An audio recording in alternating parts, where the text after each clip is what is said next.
clip. So what So this is a happen quick video is they'll on have you how clip to get directly the up neck into your edge seam allowance, and when it's turned the opposite direction, it will end up looking like Christmas trees, or what I call witch's finished teeth. And in without sheer fabric, you start seeing bias that go bending. through. You'll never see that in ready to wear. By the way, when I go to Snoop Shop for ready to wear, I never buy something and take it home. It's not talking about much here. So. What I'm going to do is see what the neckline looks like.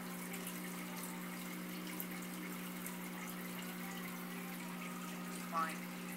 I equally space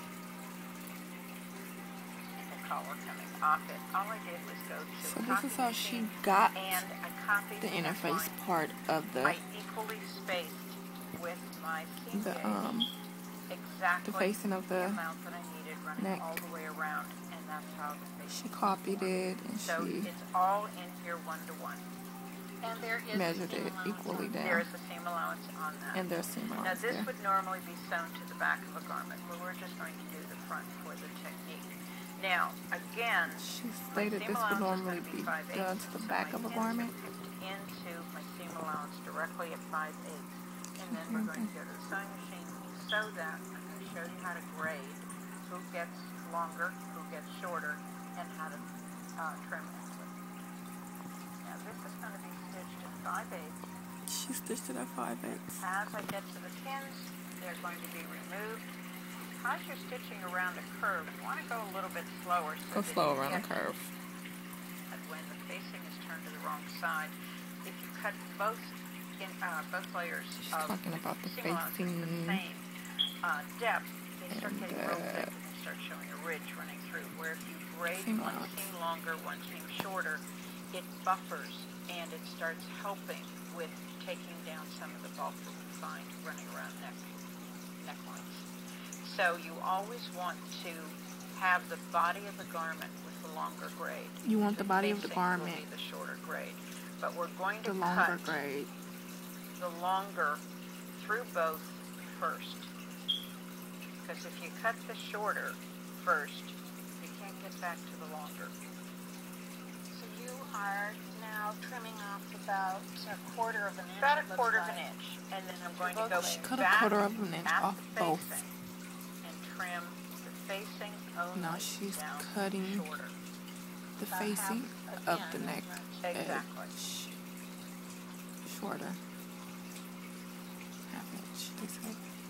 So that you'll see one layer is longer than the other. When this finally one gets layer is turned longer to than the other. Side, the longer will buffer the shorter when this gets rolled to the wrong side. I see. So your seam allowance is staggered. And now we have to do the clipping, and this is where it's totally different than when you learned it in Tomac.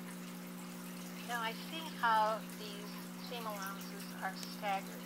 I'm still not sure that I understand why the garment seam allowance needs to be the longer. The garment seam allowance needs to be the the longer garment one, seam remember. allowance was the shortest, it would push through to the right side.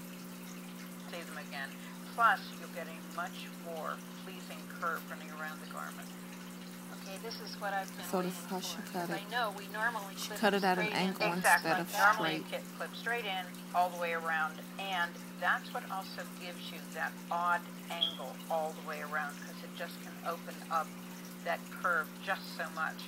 This is going to allow it to absolutely lay flat. So the interface part, she's cutting at an angle. One level at a time, and you're clipping one level at a time. All the way around any curve. So it could be a neck edge, it could be an armhole facing. So you're clipping just one layer on the bias, just keep on turning.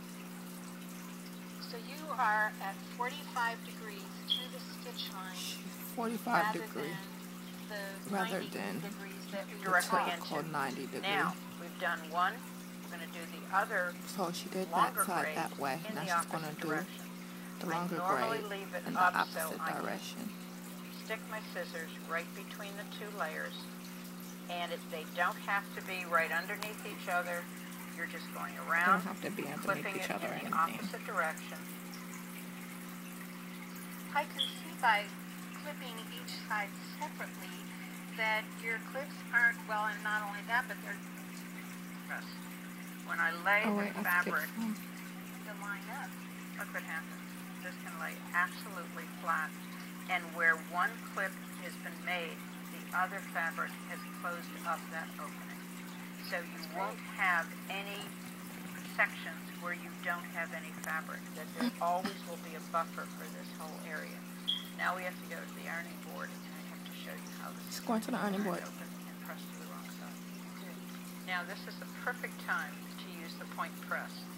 When I lay the fabric with the facing on one side, the garment on the other, everything falls away. The only thing I have is the seam that I'm going to be pressing open. Any seam that's going to be pressed on itself. Any seam that's going to be pressed on itself needs to be pressed that's open. That's what we're going to be doing first. here, and you won't be able to press any little pleats in either the neckline or the garment. You're going right along the top edge. You're opening that seam up. So I see by using your point press, you're not pressing creases into. This is wonderful, and there's no way that you have those little jagged marks. No, that you don't see that, because look what happens inside. That one layer closes up where the other layer is. The longer layer is buffering the shorter layer. And then when we go back in and press this, we're favoring that seam ever so slightly to the wrong side. Perfect.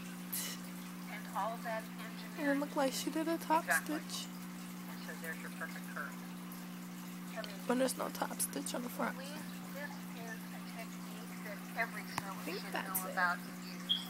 It is so special.